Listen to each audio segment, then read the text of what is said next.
नमस्कार दोस्तों, एक बार फिर से आप सभी का स्वागत करते हैं आपके अपने YouTube चैनल काशी गौरव इंस्टीट्यूट में। और आज का जो वीडियो होगा वह प्रायद्वीपीय भारत का पहला वीडियो होगा, जिसको लेकर के हम लोग चर्चा करेंगे कि अरावली, बिंद, सतपुड़ा, महादेव, मैकाल, इनकी चर्चा आज हम करके रहेंगे। और इनसे लगभग सभी प्रतियोगी परीक्षा में एक या दो क्वेश्चन अनिवार्य रूप से आते हैं। अगर आप बीपीएससी का पेपर दे रहे हों, या अगर आप यूपीपीसीएस का पेपर दे रहे हों, या जेपीएससी का पेपर दे रहे हो, तो आप पाएंगे कि इनकी सीरीज जो होती है वो क्रम सजाने के लिए आ जाता है। तो सबसे पहले आज भी फिर एक नए जोश के साथ, नए जुनून के साथ, कि सुना होगा आपने कि जैसा अभी रेलवे का निजीकरण या अन्य जगहों पर वैकेंसी की लगातार कटौती चल रही है, इससे बहुत सारे छात्रों में जो है उत्साह की कमी हो गई है, या थोड़े से टूट से गए हैं, उनके लैक ऑफ कॉन्फिडेंट हो गए हैं।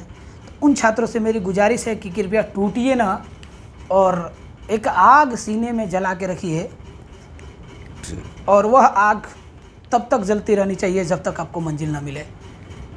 एक कहावत बड़ी फेमस थी कि हो गई है घोर घटा, अंधेर जगह पे छाया हुआ है, अब तो ज़रूरत आ पड़ी है आग जगह में लाग चले। तो जो भी अंधेरे हैं, जो भी घटाएं छाई हुई हैं, उनको रोशनी के रूप में लाने के लिए ज़रूरत है आपके अंदर एक आग जलाने की, है ना। तेरे सीने में ना सही मेरे सीने में सही, या मेरे सीने में ना सही तेरे सीने में सही, आग कहीं भी हो आग जलनी चाहिए, पीर पर्वत हो गई अब पिघलनी चाहिए। तो जो जुनून है उस आग को इतना जलाइए कि पर्वत को भी पिघलाने का मादा रखे। चलिए ज़्यादा बातें न करते हुए हम लोग आते हैं आपके टॉपिक पे। और फिर से टॉपिक पे चर्चा करने से पहले एक जो मैप है जिसकी चर्चा हम लोग कर रहे थे कि दक्षिण भारत को न लेकर के मध्य से लेते हैं, उठाते हैं गुजरात से, क्योंकि अरावली हम लोगों को पढ़ना है। तो अरावली को पढ़ने के लिए जो चीज़ें हैं, ये एरिया पूरा अरावली को लेकर के चलने के लिए है।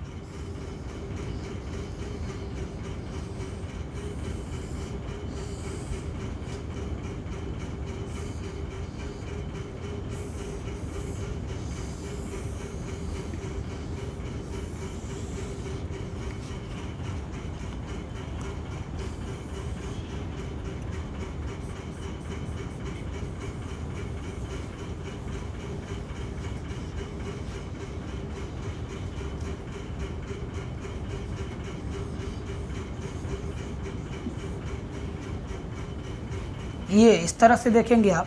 अगर आप चाहेंगे तो मैं पूरा इंडिया भी बना दूं, लेकिन उसकी कोई ज़रूरत अभी हम लोगों को है नहीं, क्योंकि देख ही लीजिए अगर आपको देखना है तो।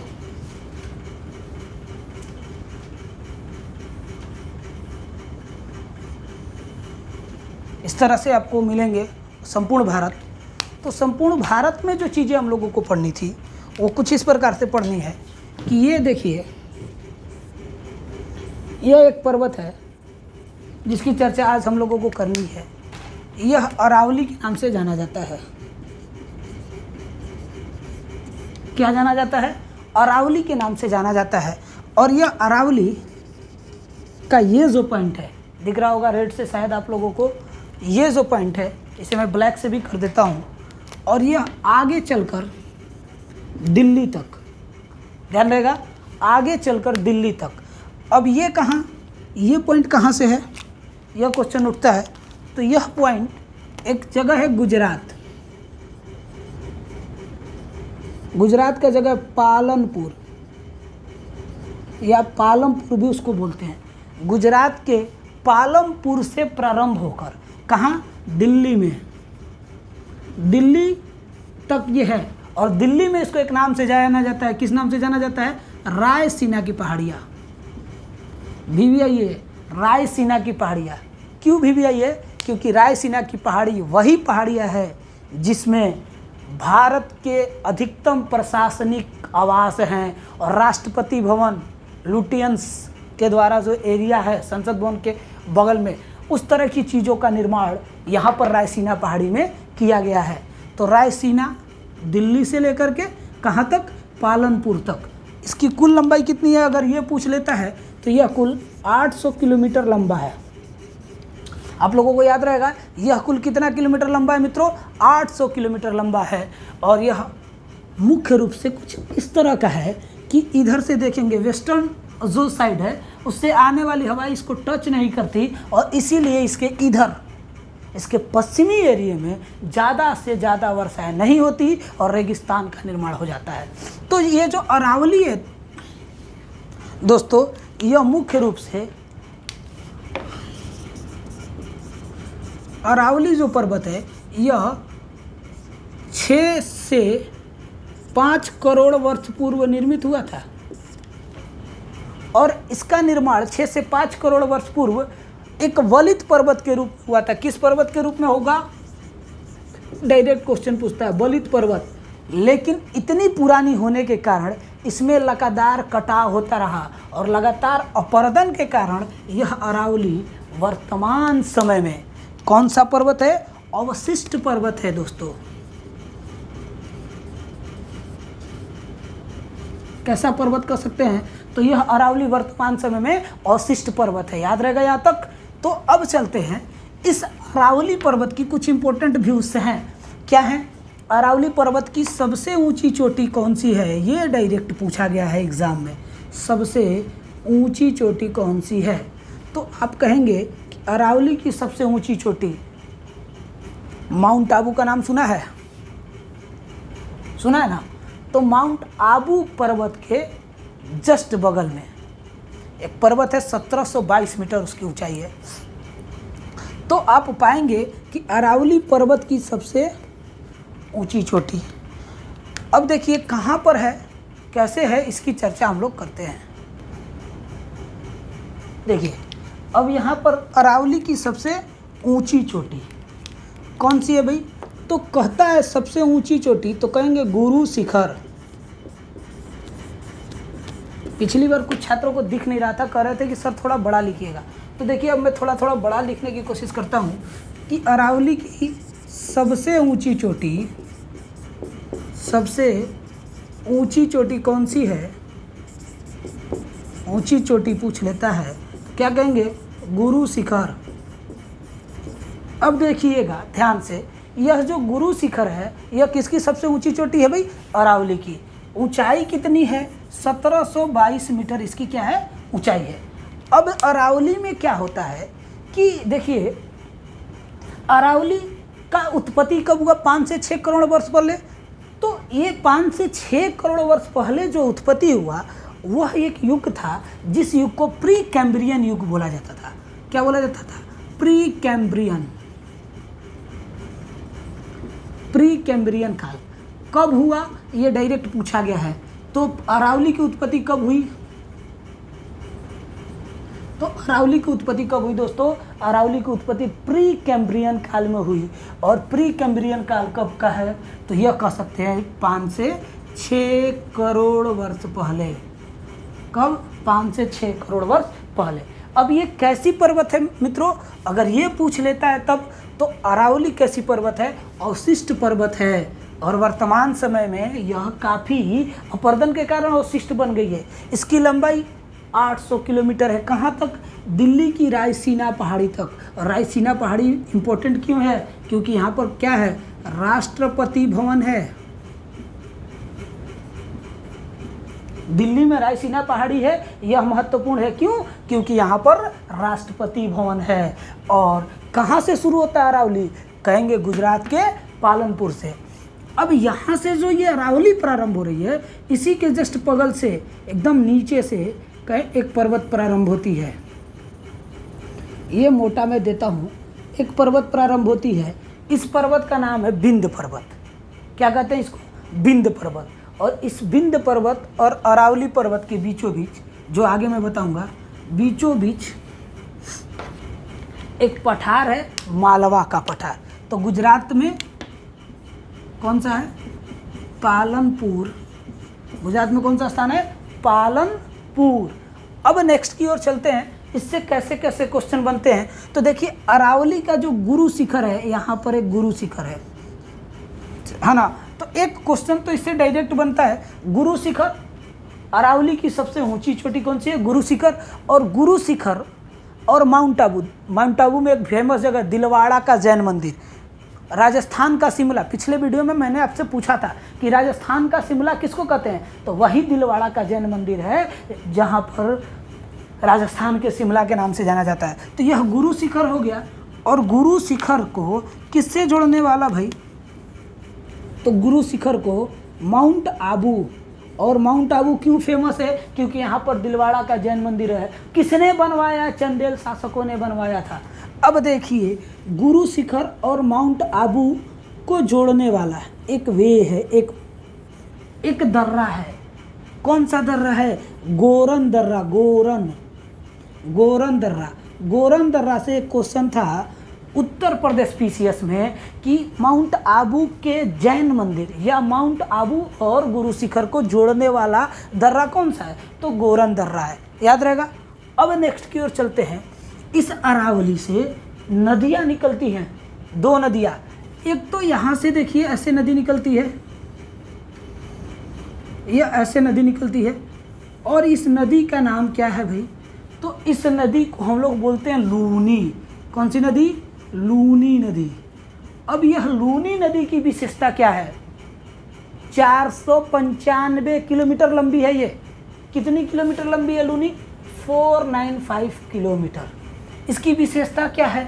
तो लूनी भारत की एकमात्र नदी है जिसकी ऊपरी भाग मीठा और निचला भाग खारा है। याद रहेगा यहाँ तक। अब देखिए एक यहाँ से इसकी नदी निकलती है, ये कुछ इस तरह से ऐसे घूमते हुए ऐसे, यह 500 किलोमीटर 580 किलोमीटर के आसपास इसकी लंबाई है। और इसको हम लोग बोलते हैं लूनी नदी, माही नदी। कौन सी नदी? माही नदी। याद रहेगा कौन सी नदी है? माही नदी। तो इस जो माही नदी का जो एरिया है, इस माही नदी पर कहाँ है? कितना किलोमीटर? 580 किलोमीटर। किधर से निकलती है? अरावली के पश्चिमी भाग से ही निकलती है। और संभवतः यह जब आगे बढ़ते हैं तो यह माही नदी पर एक बजाज सागर बांध है, या बजाज बांध भी कह सकते हैं।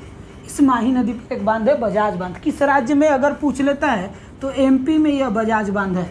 तो यहाँ से ऐसे निकली और ऐसे एमपी होते हुए ये गुजरात में प्रवेश करके चली जाती है। तो इस प्रकार से अरावली से रिलेटेड जो क्वेश्चंस होंगे इससे ज़्यादा नहीं होंगे।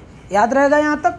अब देखिए अगर मैं अरावली की विशेषता को समाप्त करता हूँ तो इसी मैप पर हम लोग जस्ट पढ़ेंगे, थोड़ा सा नीचे हटाता हूँ, पूरी तो नहीं, लेकिन ये एक बार शूट ले लीजिएगा और इसको कॉपी पे लिख लीजिएगा। बहुत इंपॉर्टेंट है ये। इसमें से ये सबसे ऊंची चोटी तो कई बार पूछा ही है, कब उत्पत्ति हुई, बीपीएससी का क्वेश्चन है। और इसका काल क्या था, ये भी बीपीएससी में अभी पूछा गया है। और इसके बाद डायरेक्ट पूछा गया है कि रायसीना की पहाड़ी किसका अभिन्न अंग है? अरावली के पहाड़ी का। तो अरावली के पहाड़ी का लंबाई कितना है? 800 किलोमीटर है। कहाँ से शुरू होता है? गुजरात के पालनपुर से कहाँ तक? दिल्ली के रायसीना की पहाड़ी तक। यहाँ तक याद रहेगा। अब इसमें कुछ और इम्पोर्टेंट है, जैसे इसका एक है जर्रा हिल्स की पहाड़ियाँ। एक और इम्पोर्टेंट इसमें क्या है? जर्रा पहाड़ी किससे रिलेटेड है? जर्रा हिल्स। तो अरावली का एक पहाड़ी है उदयपुर में। कहाँ पर है? तो कह सकते हैं, यहाँ पर मैं लिख देता हूँ, यहाँ पर लिख देता हूँ नोट करके, उदयपुर। उदयपुर में इसको क्या बोलते हैं? जर्रा की पहाड़ियाँ। जर्रा पहाड़ी 1430 मीटर ऊंचाई है जर्रा पहाड़ी की। कहाँ है? तो जर्रा पहाड़ी किसका अभिन्न अंग है ये भी पूछ लेता है। तो कह सकते हैं कि जर्रा पहाड़ी अरावली पर्वत का ही किनारा है। और इस तरह से अरावली से रिलेटेड क्वेश्चंस डायरेक्ट आपके बनेंगे। तो ये जो लूनी नदी है कक्ष किरण में आकर के क्या हो जाती है? विलुप्त हो जाती है। और ये जो माही नदी है ये देखिए एक बार इधर से जाते हुए कर्क रेखा को काटती है और एक बार आते हुए कर्क रेखा को काटती है। एक और क्वेश्चन, कर्क रेखा को 2 बार काटने वाली भारतीय नदी कौन सी है? तो क्या कहेंगे? लूनी नदी है। कैसे है? तो देखिए एक बार ये जब यहाँ से ऐसे घूमती है तो ये ऐसे आती है, ऐसे ऐसे। तो ये जो एरिया है ये ऐसे, और यहाँ से देखिएगा ऐसे, तो यहाँ से कुछ ऐसे ये जो है ये वाला पार्ट ऐसे है, ऐसे। तो ये कर्क रेखा को 2 बार काटने वाली नदियों में कौन सी नदी है? लूनी नदी है। अब चलते हैं, अरावली के बाद का जो एरिया बनता है वह बनता है, हटा देता हूँ अरावली, याद रहेगा। जोरन दर्रा, जर्रा हिल्स किस में पड़ता है? अरावली में। रायसीना की पहाड़ियाँ किस में पड़ता है? अरावली में। माउंट आबू किस में? अरावली में। गुरु शिखर किस में? अरावली में। अरावली की सबसे ऊंची चोटी कौन सी है? तो कह सकते हैं गुरु शिखर। कितना मीटर है? 1722 मीटर। अरावली से निकलने वाली 2 नदियाँ लूनी और माही। लूनी 2 भाग में बटी है, एक खारा और एक मीठा। उसका ऊपरी भाग मीठा है और निचले वाली भाग खारा है। इसके बाद माई नदी, माई नदी पर एक बांध है, बजाज सागर बांध, याद रहेगा कंप्लीटली। चलिए नेक्स्ट की ओर बढ़ते हैं।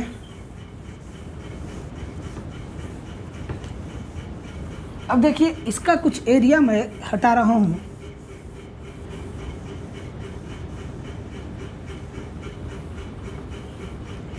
अब मैं बात करूंगा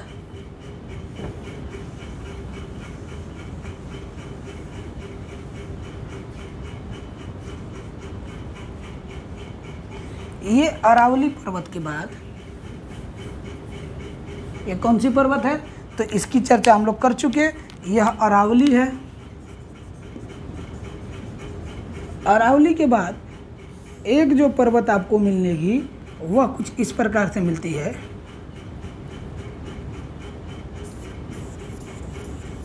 यह अरावली पर्वत है और अरावली पर्वत के किनारे से कुछ इस तरह से और नीचे से डाइवर्ट होते चलती है, ऐसे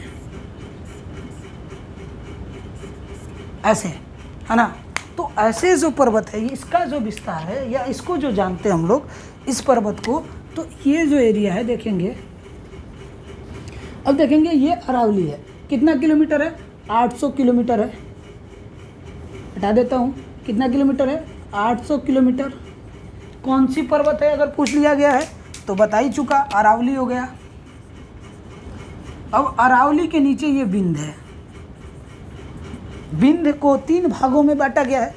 तो बिंद का दूसरा जो पार्ट है ये वाला और तीसरा थोड़ा सा ये वाला। तो जो ये पार्ट है इसको बोलते हैं कैमूर और इसको बोलते हैं पारसनाथ। तो यह देखिएगा गुजरात से प्रारंभ होकर और झारखंड के पारसनाथ तक कुल कितना? 1200 किलोमीटर लंबी है। ये 1200 किलोमीटर लंबी एक अवशिष्ट पर्वतों के रूप में ये भी वर्तमान समय में उपस्थित है। और यह बिंद पर्वत मुख्य रूप से काफ़ी लंबी पर्वतों में मानी जाती है। इस बिंद पर्वत की सबसे ऊंची चोटी को लेकर के आज भी विवाद बना हुआ है। क्यों बना हुआ है? क्योंकि बहुत जगहों पर बिंद की सबसे ऊंची चोटी, बिंद की सबसे ऊंची चोटी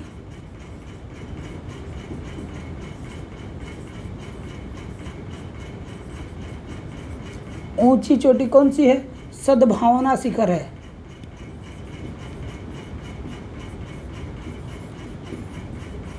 सद्भावना शिखर है 26, 24, 37। ये ऊंचाई में डिफर मिलता है। लेकिन कई जगहों पर बिंद की सबसे ऊंची चोटी अमरकंटक को बताया जाता है। लेकिन याद रखिएगा अमरकंटक जो है वह मुख्य रूप से मैकाल पर्वतों में गिना जाता है। जैसे आप पढ़ेंगे तो यहाँ इसके नीचे एक पर्वत है सतपुड़ा, महादेव और इसके बाद मैकाल। तो मैकाल कुछ इस तरह से ऐसे जाके सटता है। तो ये है मैकाल।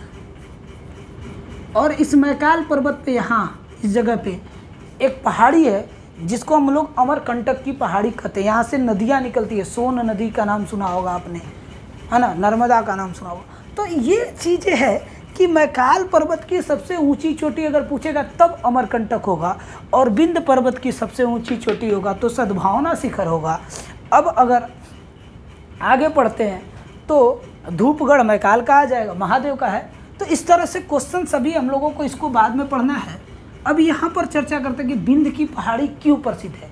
देखिए, बिंद की पहाड़ी इसलिए प्रसिद्ध है क्योंकि इस पहाड़ी और अरावली की पहाड़ी के बीच में एक पठार पड़ता है, ये वाला, ये पूरा एरिया में बाउंडेड करता हूँ आपको। यह एक पठार पड़ता है, आगे इसका चर्चा हम लोग करेंगे। इस पठार को हम लोग मालवा का पठार बोलते हैं, मालवा का पठार। और यह मालवा का पठार जो है यह बिंद और अरावली के मध्य पड़ता है। और यह किससे निर्मित हुआ है, अगर ये पूछ लेता है भाई, तो यह लावा द्वारा निर्मित हुआ है। मालवा का पठार किसके द्वारा निर्मित हुआ है, तो लावा द्वारा निर्मित हुआ है। नेक्स्ट क्वेश्चन यहाँ पर बनता है भाई कि बिंद के पठार के जस्ट, मालवा के पठार के जस्ट इधर दो और पठार पड़ते हैं। एक को बोलते हैं बुंदेलखंड, एक को बोलते हैं रुहेलखंड। ये उच्च भूमियां हैं और उच्च भूमियां होने के कारण यह काफ़ी अपर्दित हुई हैं। यहाँ पर कृषि बहुत कम होता है और कृषि कम होने के कारण यहाँ सूखा ज़्यादा पड़ता है। अब देखिए, मालवा के पठार से होते हुए कुछ नदियाँ जाती हैं या कुछ नदियाँ बहती हैं, ये कह सकते हैं। तो मालवा के पठार से होते हुए केन, बेतवा, सिंध और चंबल, ये सभी जो निकलती है ये अरावली बिंद से होकर के वो उधर की ओर बहती है। और उधर की बहती हुई ये गंगा नदी, यमुना नदी में जाकर के मिलती है, जो आपको स्पेशली नदियों में ले जा करके हम लोग पढ़ेंगे। तो अब देखिए, ये याद रहेगा, मालवा का पठार कैसा मिट्टी है, काली मिट्टी, नीची भूमि में काली मिट्टी है और यहाँ पर कृषि अच्छा होता है। इसके बाद बिंद पहाड़ी की सबसे ऊंची चोटी कौन सी है, सद्भावना शिखर है। और बिंद पहाड़ी कितनी है, 3 भागों में है। गुजरात से प्रारंभ होकर झारखंड तक जाती है। कौन सी पहाड़ी, बिंद की पहाड़ी। इसके बाद अगर हम कहेंगे बिंद पहाड़ी में एक जगह कैमूर की पहाड़ी, और कैमूर की पहाड़ी के अंतर्गत सोरा का उत्पादन खूब होता है और फेमस है ये। फिर पूछता है बिंद की पहाड़ी प्रसिद्ध क्यों है, तो देखिए, बिंद के पहाड़ी में लाल बलुआ पत्थर सबसे ज़्यादा पाया जाता है। क्या पाया जाता है, क्या पाया जाता है, लाल बलुआ पत्थर।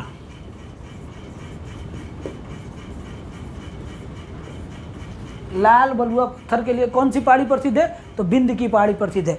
अब इस बिंद की पहाड़ी के एक छोर से, देखिए, अभी हम मालवा डाल देते हैं। अब देखिएगा, बिंद की पहाड़ी के एक छोर से कुछ इस तरह से नर्मदा और इसके इस साइड से ताप्ती नदी का उद्गम होता है। इधर से नर्मदा और इधर से ताप्ती नदी का उद्गम होता है और इस प्रकार ये भी आकार की घाटी में निर्मित हो जाता है। और भी फेमस क्वेश्चन हो सकते हैं कि बिंद की पहाड़ी में और क्या मिलता है, तो बिंद की पहाड़ियों में लोह अयस्क भी पाया जाता है और एल्युमिनियम का अयस्क भी पाया जाता है। मुख्य रूप से एल्युमिनियम अयस्क भी पाया जाता है। और यह पारसनाथ की पहाड़ी के पास जाकर के समाप्त होता है, जहां सबसे ऊंची चोटी पारसनाथ की चोटी के नाम से जाना जाता है। और यह फेमस स्थल है पारसनाथ की पहाड़ी। क्यों, क्योंकि पारसनाथ जो बौद्ध अनुयायी थे, बौद्ध जैन धर्म के गुरु थे, उनका महापरिनिर्वाण मतलब मृत्यु इसी पहाड़ी पर हुआ था, पारसनाथ की पहाड़ी पर ही हुआ था। और उन्हीं के नाम पर इस पहाड़ी को पारसनाथ की पहाड़ी के नाम से जाना जाता है।